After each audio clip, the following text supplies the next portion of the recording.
ओम शांति। ये 99 की मुरली है। बाबा जब सभा को देख रहा है तो सन्मुख वाले बच्चे भी दिखाई दे रहे हैं और जो दूर बैठे हैं देश विदेश के बच्चे भी दिखाई दे रहे हैं। और भाग्य विधाता बाप, शक्तियों का दाता बाप सब बच्चों को देख करके बहुत खुश हो रहा है, हर्षित हो रहा है। बाबा ने कहा बाबा भी हर्षित हो रहे हैं, आप बच्चे भी बाबा को देखकर हर्षित हो रहे हैं। और ये हर्ष ही, ये खुशी ही सारी दुनिया के दुख दूर करने के निमित्त बनेगा।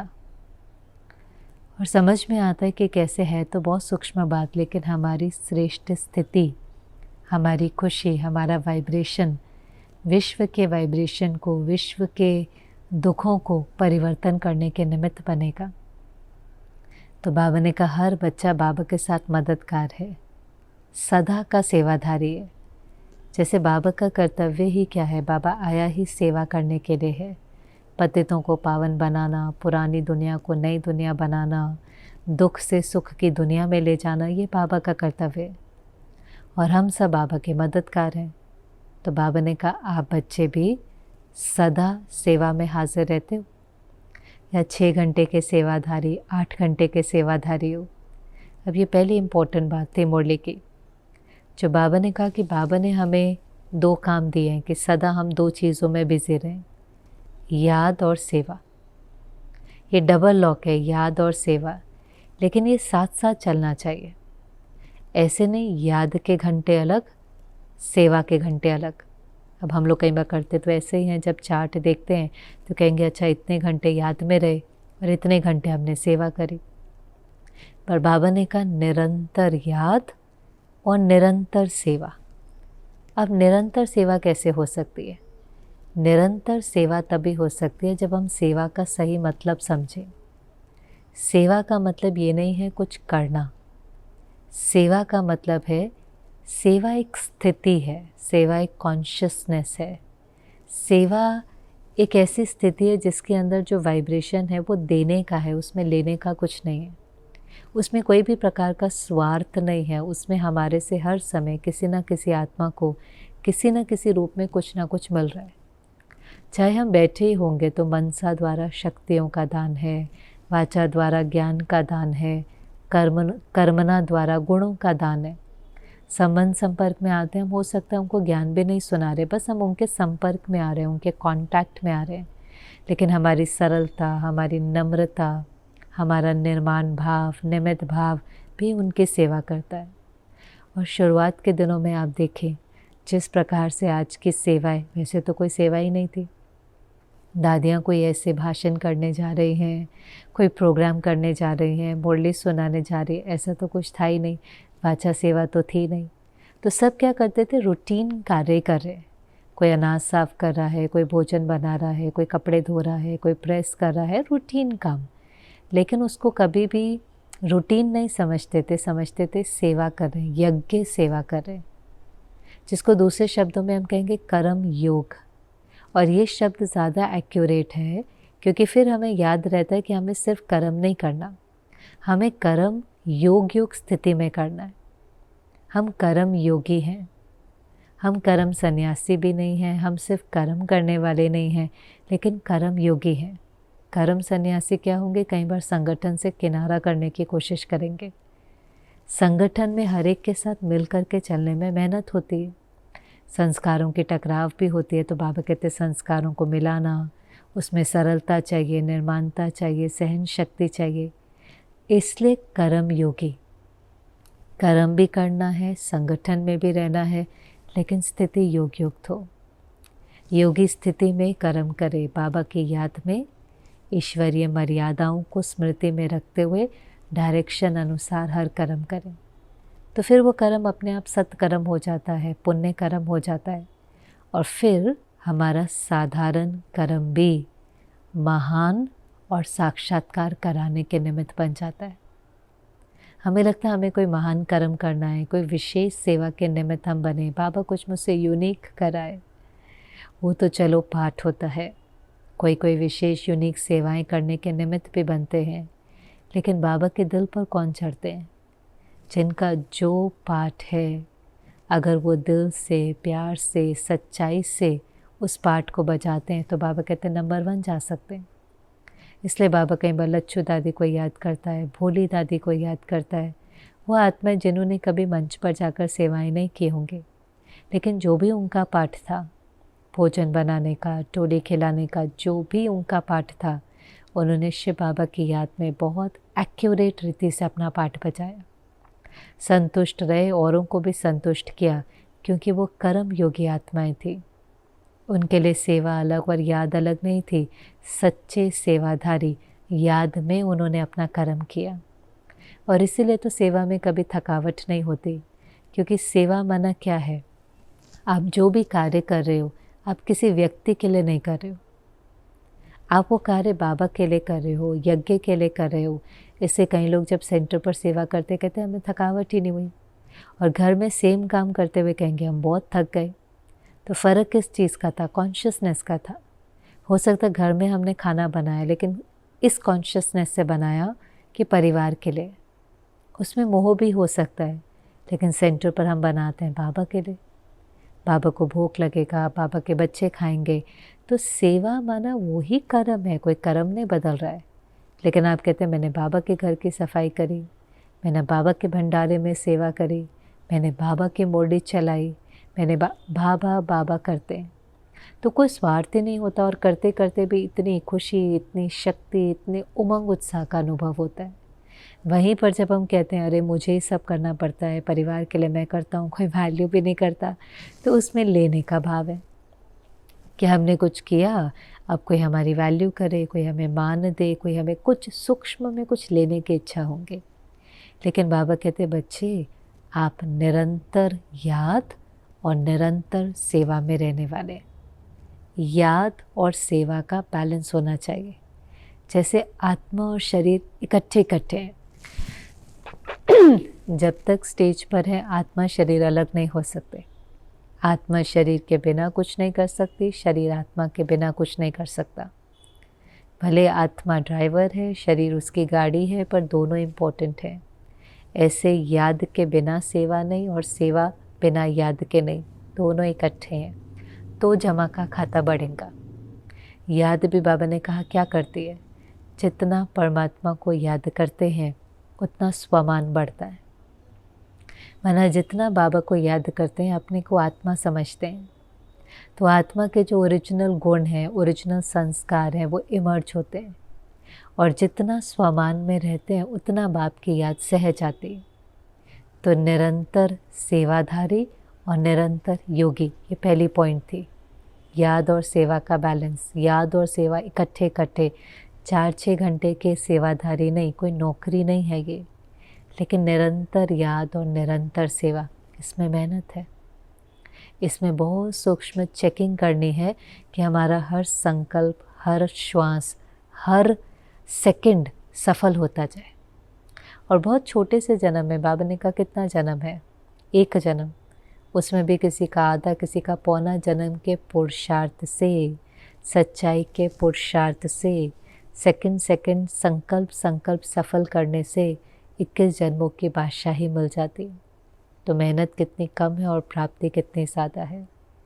फिर जो सेकंड इम्पोर्टेंट बात थी मुरली की, बाबा ने कहा अच्छा अभी क्या करना है? समय की पुकार क्या है? ऑस्ट्रेलिया वालों का ये नया नया रिट्रीट चला था उस समय पर, कॉल ऑफ टाइम। माना कॉल ऑफ टाइम एक रिट्रीट का नाम है, जिसमें विदेशी भाई बहनें ज्ञान सरोवर में आकर के, जो उनके विशिष्ट व्यक्ति होकर के आकर के रिट्रीट करते थे। अभी भी शायद वो चलता है, और उस रिट्रीट का नाम है कॉल ऑफ टाइम, समय की पुकार। तो बाबा ने कहा ये तो बहुत अच्छा टाइटल है, समय की पुकार। आप उन सबको सुनाते हो कि समय की पुकार क्या है, लेकिन जैसे उनको सुनाते हो कि समय की पुकार क्या है, हम उनको सुनाते हैं समय की पुकार है स्व परिवर्तन करो, अपने को परिवर्तन करो, आदत। ऐसे बाबा ने कहा आप बच्चों के लिए समय की पुकार क्या है? जो हम ब्राह्मण बच्चे हैं, समय को देखते हुए जिस समय से विश्व गुजर रहा है, हमारे लिए समय की पुकार क्या है?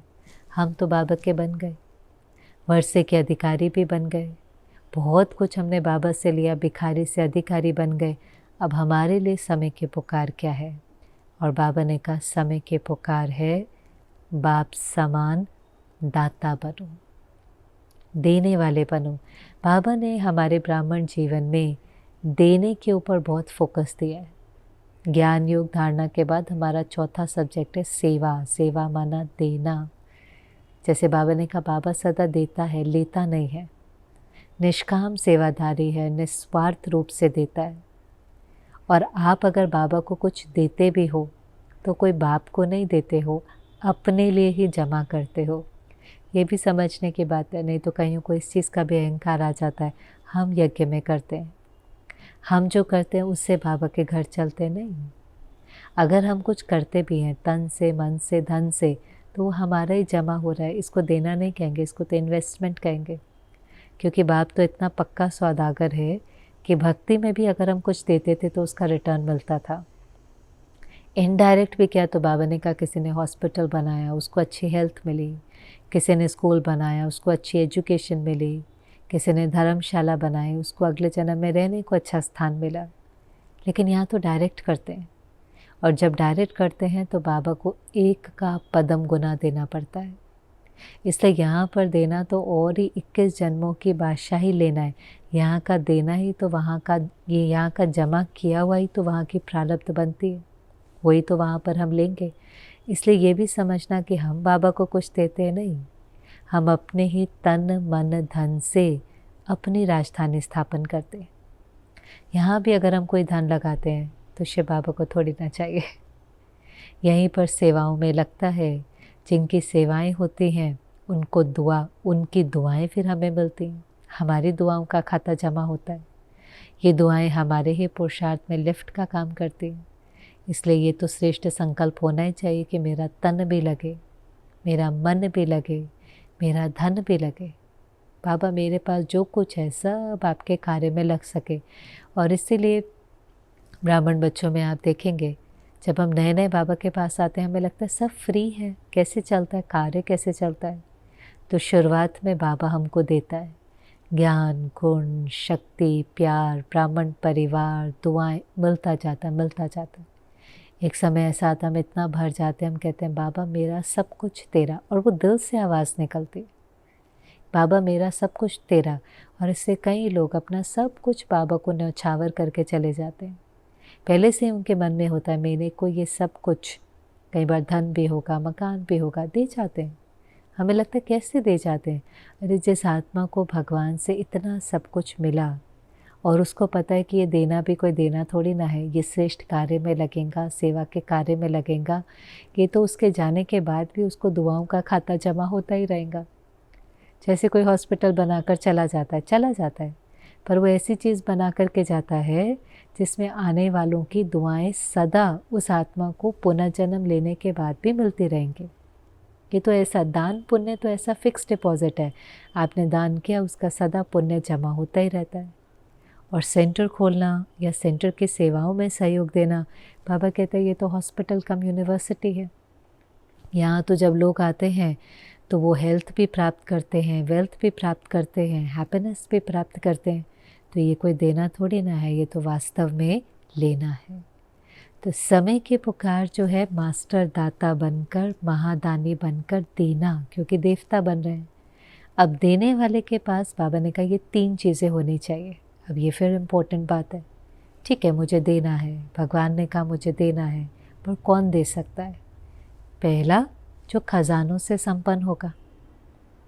मेरे पास ज्ञान का खजाना तो होना चाहिए बांटने के लिए, शक्तियों का खजाना, गुणों का खजाना, खजाने से भरपूर।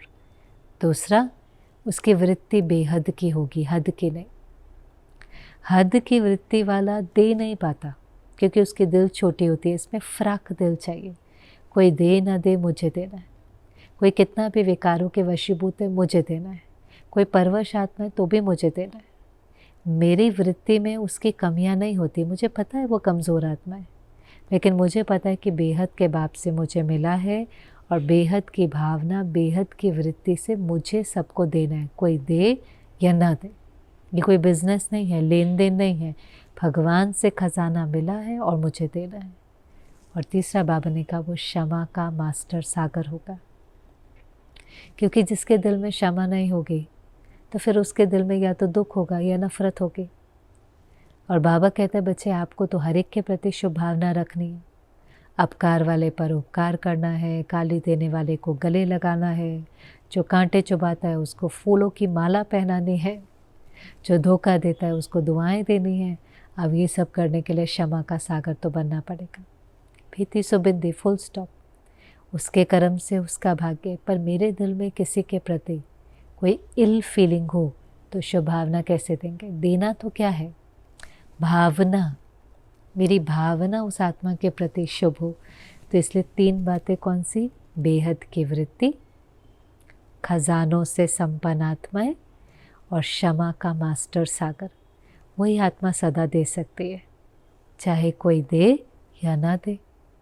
और अगर कोई ख़राब चीज़ देता भी है तो बाबा ने कहा आप लेते क्यों हो? ख़राब तो कोई ना कोई देगा ही। ख़राब देना माना वहाँ से ब्लैक बॉल आती है, वहाँ से नेगेटिव एनर्जी आती है, वहाँ से कोई रूडली बात करता है, कोई क्रोध करता है, कोई धोखा देता है, कोई निंदा करता है, कोई हमारे बारे में गलत गलत बातें फैलाता है। ये तो होगा, लेकिन ईंट का जवाब हमें कैसे देना है? प्यार से। देखो जिसके पास जो है वो वही देगा। आप अगर किसी ऐसे पेड़ को पत्थर मारो जिसके पास फल है ही नहीं तो पत्थर ही लौट कर आएगा। लेकिन अगर फलों से लदा पेड़ को आप पत्थर मारेंगे तो लौट कर फल आएगा। तो जिसके पास जो है वो दे रहा है। उनके पास अगर दर्द है तो वो दर्द दे रहे हैं, बेचारे बीमार हैं, दर्द में हैं, परवश हैं, कमज़ोर हैं। हमें क्या देना है? हम वापस दर्द भी दे सकते हैं, हम दर्द में भी जा सकते हैं, या फिर हम शुभ भावना और शुभकामना भी दे सकते हैं। वो जो दे रहे हैं उसके ऊपर हमारा कोई कंट्रोल ही नहीं है। हर एक अपने संस्कारों से जो देना है वो दे रहा है। जिसके पास जो है वो एनर्जी विश्व में फैला रहा है, और जो देगा वही उसको मिलेगा। जैसे अगर आपको गर्म कोयला किसी पर फेंकना है तो पहले हाथ तो मेरा ही जलेगा ना। हमें लगता है वो मुझे कुछ दुख दे रहा है, पर बाबा कहता है आपको ये नहीं समझ में आता कि वो दुखी है इसलिए दुख दे रहा है। सुखी व्यक्ति थोड़ी ना दुख दे सकता है, खुश व्यक्ति थोड़ी ना किसी को दुख दे सकता है। इसलिए कोई ख़राब चीज़ देता है, आप लो नहीं।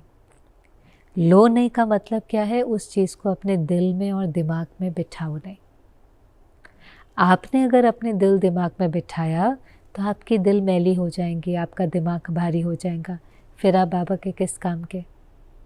आप ये समझो कि वो आत्मा परवश है, वो कमज़ोर है, अपना पाठ बजा रही है, उसका भी कोई दोष नहीं है। आत्मा खाली होती है तो ही तो ऐसे करती है ना। बेचारे का क्या दोष है? बेचारे का बस इतना ही दोष है कि इस जन्म में उस आत्मा को इस या पिछले जन्म में किसी से प्यार मिला नहीं और भगवान से उसने प्यार लिया नहीं, बस यही दोष है। हमने जब भगवान से प्यार लिया तो हमने देना शुरू कर दिया। अगर किसी को भगवान का परिचय नहीं है और वो भगवान से प्यार नहीं लेता तो आप और हम समझते हैं कि इस दुनिया में जो कांटों का जंगल है, जो सब एक दूसरे को कांटा चुभाते ही रहते हैं, तो हर एक के अंदर में कितना दुख है, हर एक अंदर से कितना तड़फ रहा है, हर एक अंदर से कितना बिल्कुल बेचारे जैसा है, बीमार है। तो उससे क्या अपेक्षा रखनी? उसको तो और ही हमें भर भर के देना है। और क्या देना है? शुभ भावना, शुभ कामना। वहाँ से ब्लैक बॉल आए, यहाँ से वाइट होकर जाए। क्यों? बाबा ने दिया है। इतना बाबा ने हमें दिया है कि हम फ्राक दिल होकर, बड़ी दिल होकर सबको दे सकते हैं। और सबसे ज़्यादा बाबा कहते दिमाग खाली।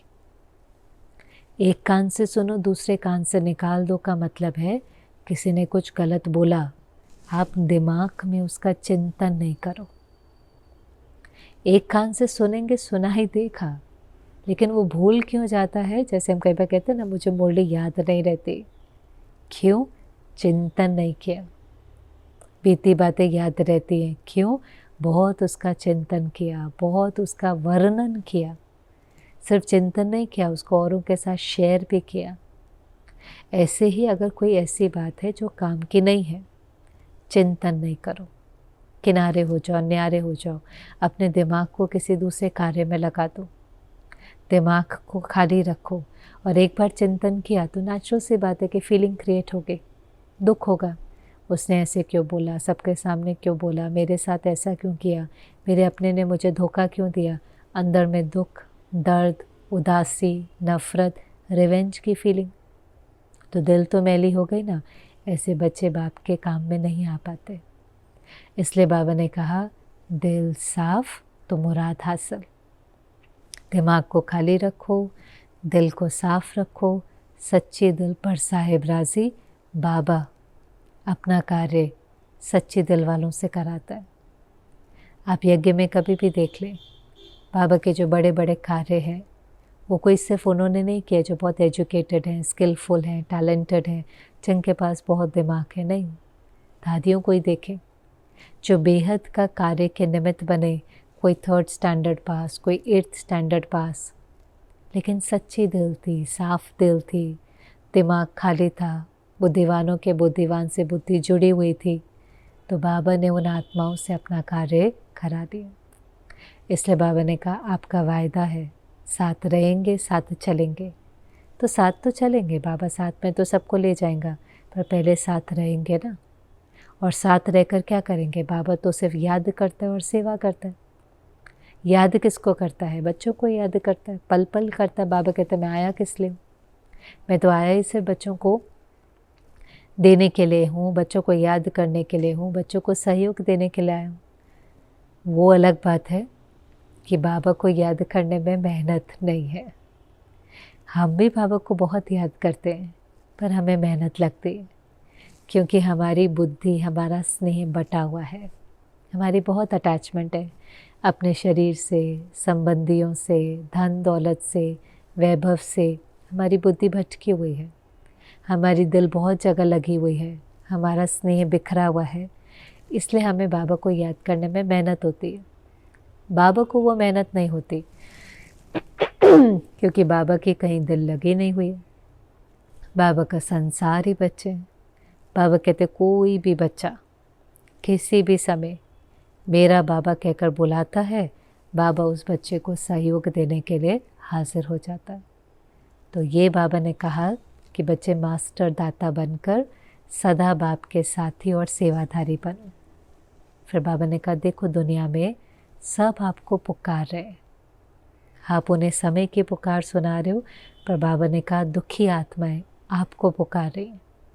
भगवान को तो पुकारती हैं, लेकिन आप भी तो इष्ट देवताएं हो, किसी न किसी रूप में आपको भी याद करती हैं, तो आपको उन्हों की दुख की पुकार सुनाई देती है। पहली चीज़ पुकार सुनाई देती है, उसके लिए हमें कितना अपनी मन बुद्धि को खाली रखने की ज़रूरत है। अगर हम अपनी हद की दुनिया में ही रहते हैं तो हमें नई पुकारें सुनाई देंगी। हम तो अपने ही दर्द में रहते हैं, तो दर्द वाली आत्माओं की आवाज़ कैसे सुनेंगे।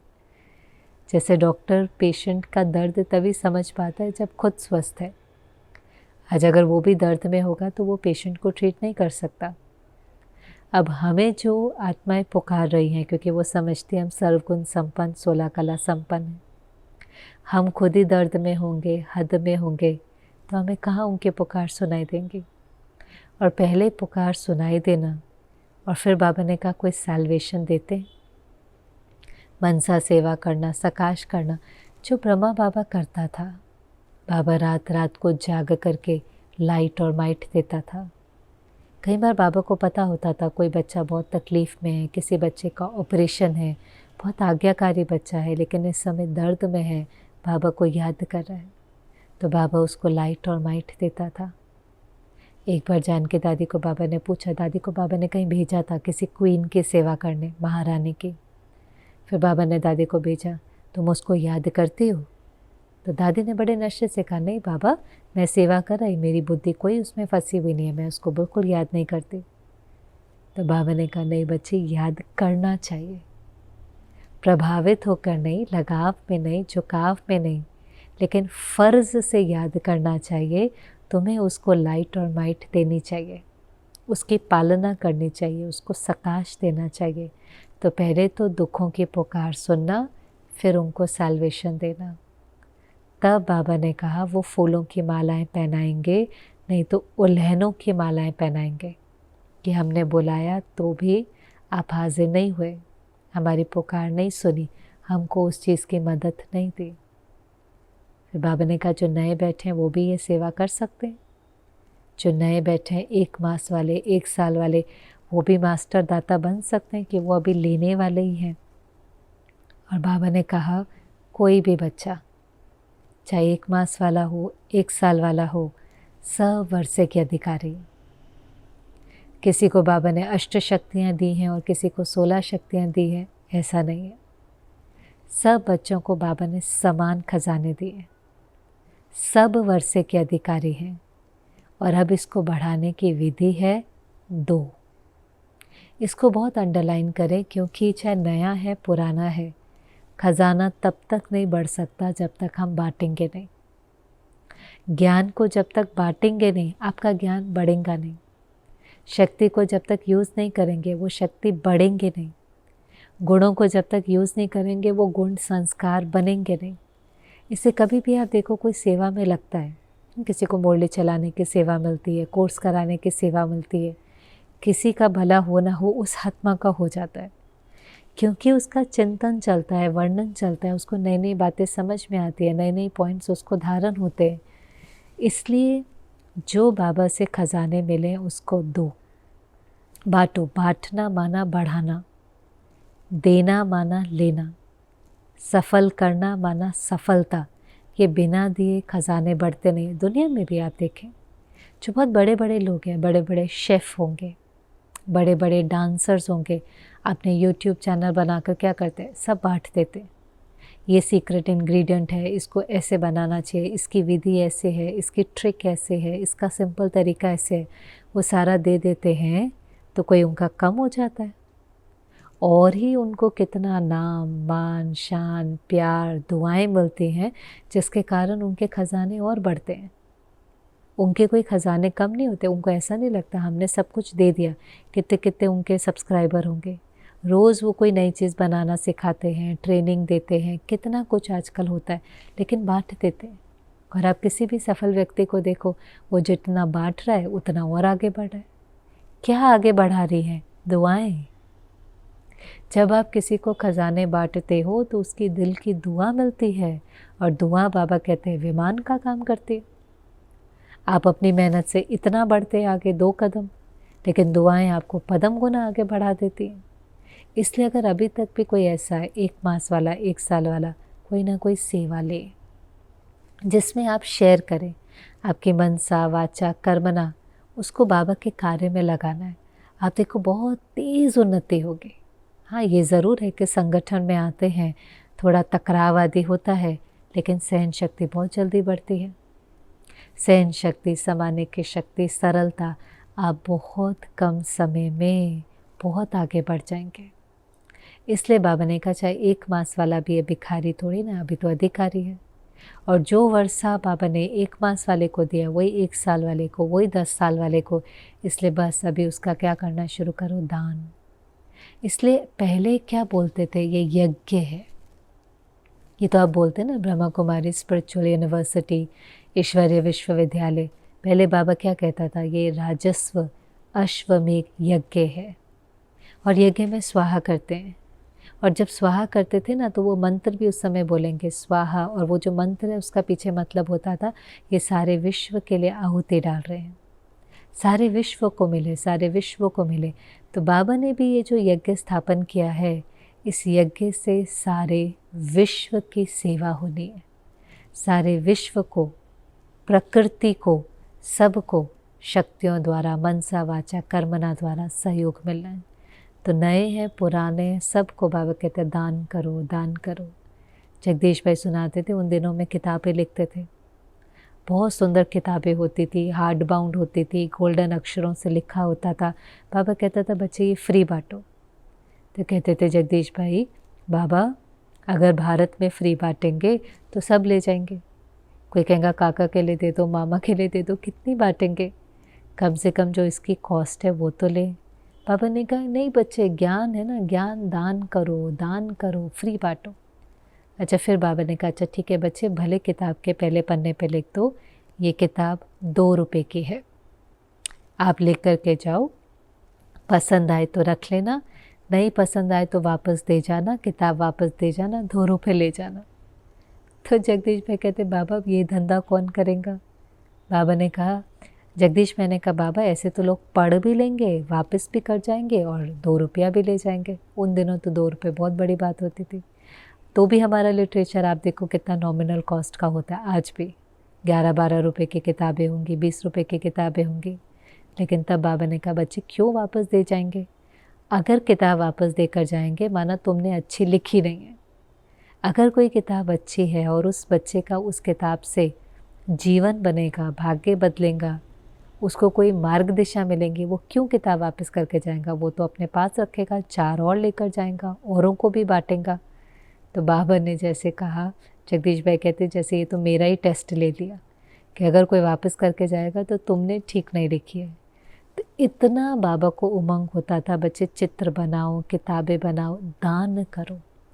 और बाबा कहते थे बच्चे आ जाएगा, कोई साहूकार होगा, देखेगा बहुत अच्छा कार्य कर रहा है, वो फिर धन भी दान कर देगा, नहीं और बांटो।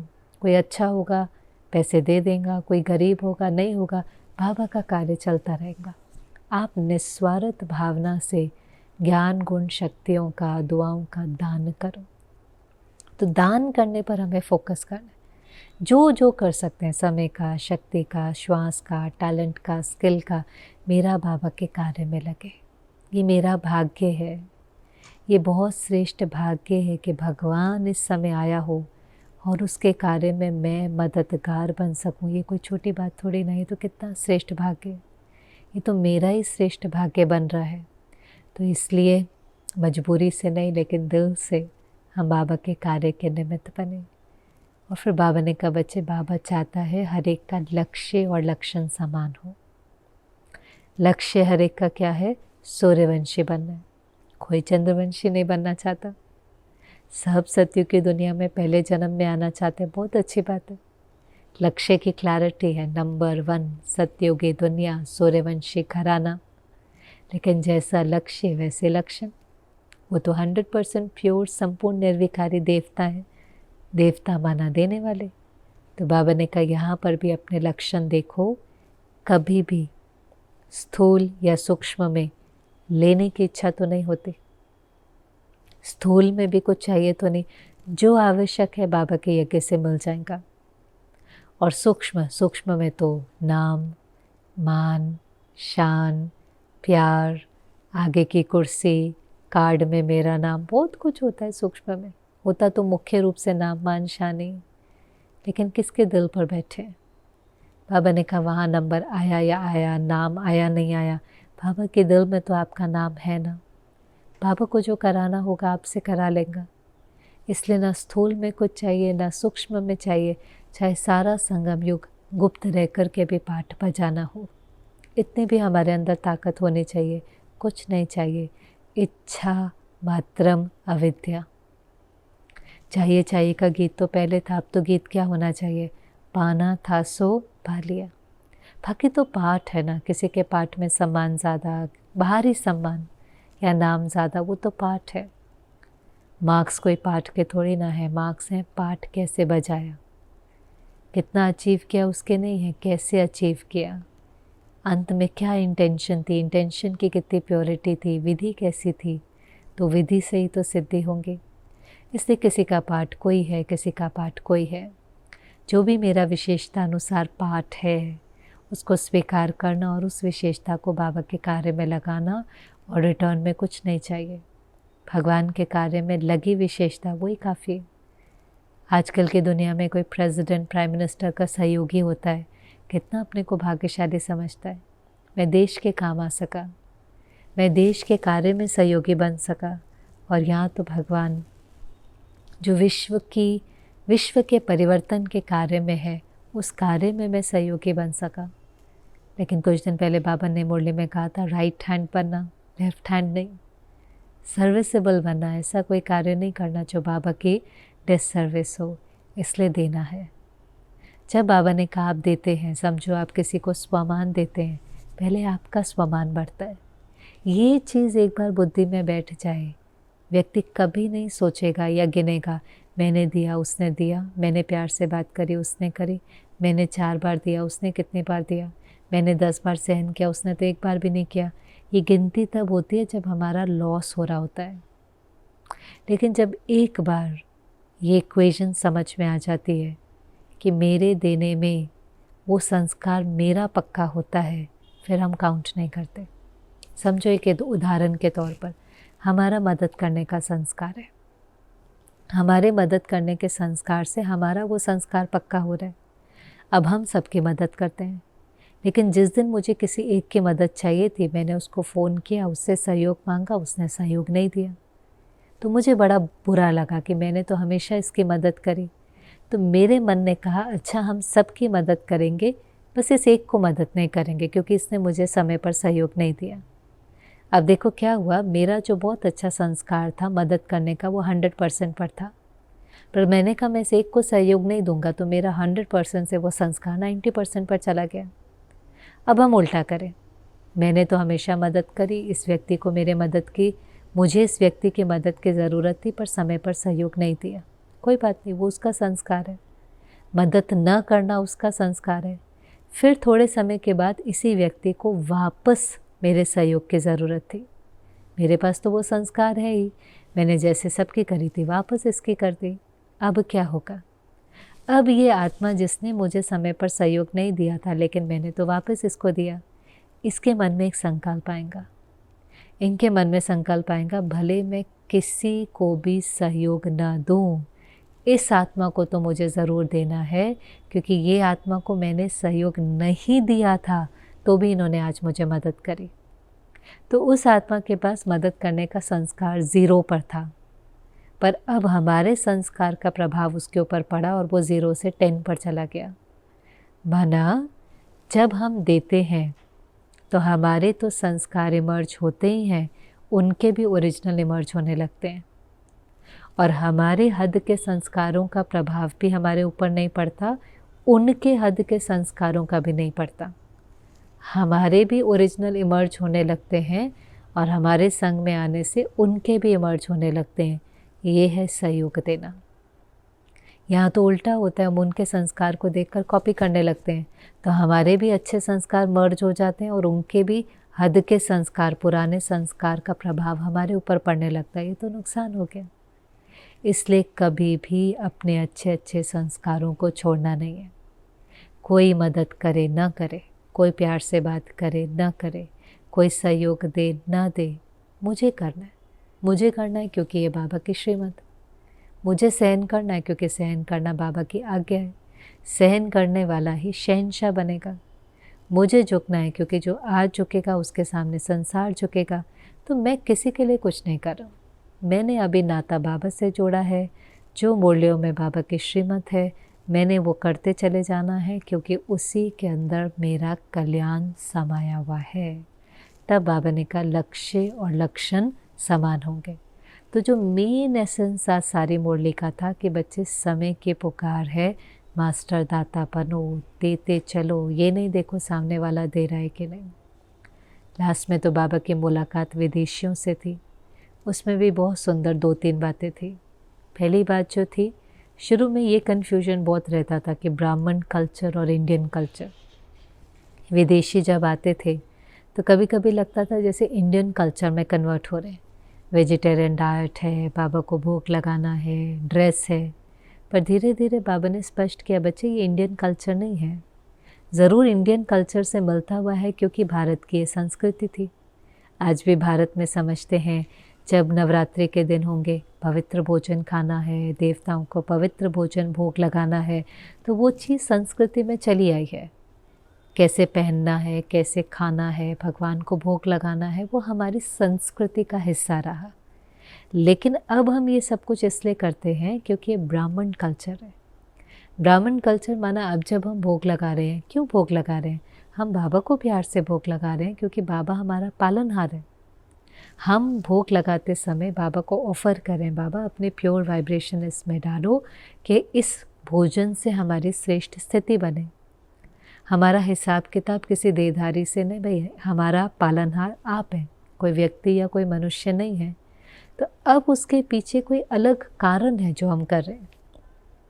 हम वेजिटेरियन खाना खा रहे हैं, सात्विक खाना बाबा की याद में बनाया क्योंकि जैसा अन्न वैसा मन।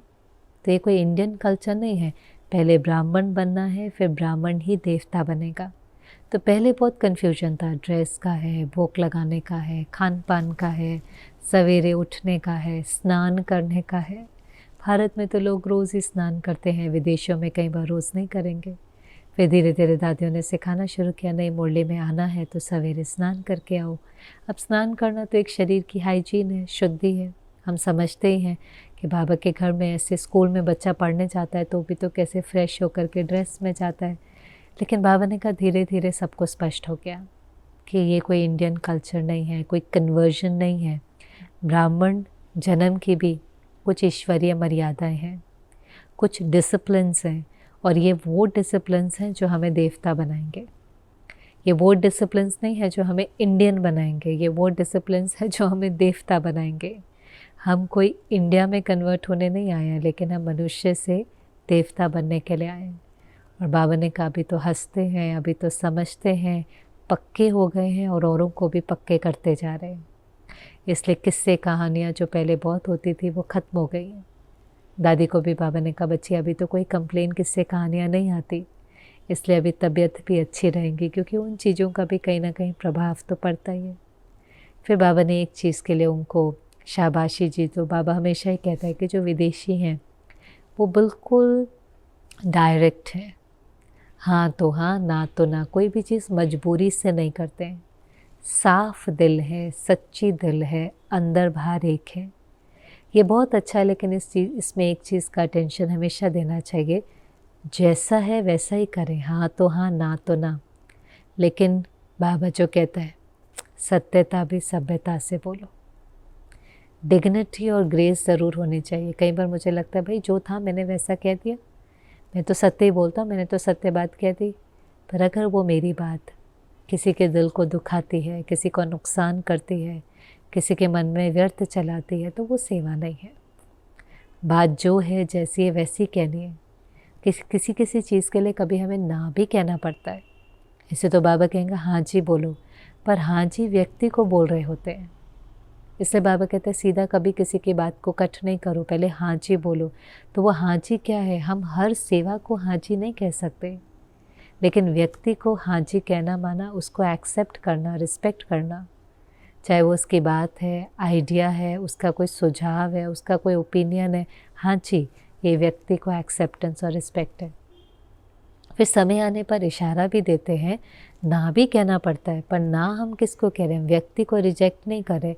हाँ हम बहुत बिज़ी हैं, हम ये सेवा नहीं ले पाएंगे, हम ये जिम्मेवारी नहीं ले पाएंगे, शायद इस समय हम इस कार्य में सहयोग नहीं दे पाएंगे। तो हमने ना भी कहा, पर वो ना नहीं है, वो हाँ ही है। ना तब होता है जब हमने किसी को रिजेक्ट किया, लेकिन शुभ भावना से, शुभ कामना से, अपनी भावना में बहुत शुद्धि है। और किसी सेवा के लिए, किसी कार्य के लिए, किसी भी चीज़ के लिए हमें ना भी कहना पड़े, उस ना के अंदर भी हाँ है, क्योंकि उस व्यक्ति की भावना को ठेस नहीं पहुंचती। और कभी कभी हम हर चीज़ के लिए हाँ जी करते रहते हैं, लेकिन हाँ जी करने के बाद भी मन में बहुत व्यर्थ होगा। ये ऐसे करते हैं, ये ऐसे करते हैं, ये पूछते भी नहीं हैं, ये हर चीज़ सौंप देते हैं, ये हमारे ऊपर डाल देते हैं। मन में बहुत व्यर्थ है, मन में बहुत रिजेक्शन है, मन में उस चीज़ को दिल से किया भी नहीं, बस बाहर हाँ जी बोल दिया। और कई बार तो हाँ जी बोल कर के भी नहीं किया। कई बार तो ऐसा हाँ जी का संस्कार होता है, हाँ जी भी कर देते हैं, सामने वाला ट्रस्ट कर लेता है, हमारे ऊपर फेथ भी करता है, लेकिन तो भी हम उस चीज़ को कर नहीं पाते, तो वो तो बहुत सामने वाले के दिल को दुख पहुंचता है। इसलिए ये संस्कार बहुत अच्छा है, हाँ जी या ना जी, लेकिन बस इस संस्कार में डायरेक्ट होना अच्छा है, साफ होना अच्छा है, पर वो कर्म जो है वो युक्ति युक्त होना चाहिए। वो कर्म को ऐसे करना है, ऐसे बोलना है कि किसी के दिल को दुख नहीं पहुँचे, उसकी भावना को रिस्पेक्ट करते हुए अगर हम किसी कार्य के लिए ना बोलते हैं तो बाकी सब भी समझते हैं, वो भी समझते हैं कि एक व्यक्ति सब कुछ तो नहीं कर सकता है, या किसी भी कारण से अगर ये ना कह रहा है तो कोई बात नहीं, इसमें कोई बड़ी बात नहीं है। और ही वो कहेंगे अच्छा आप ही बता दो कौन ये कार्य कर सकता है, आप गाइड करो, या आप किसी को गाइड कर पाएंगे, या आप किसी को सिखा पाएंगे।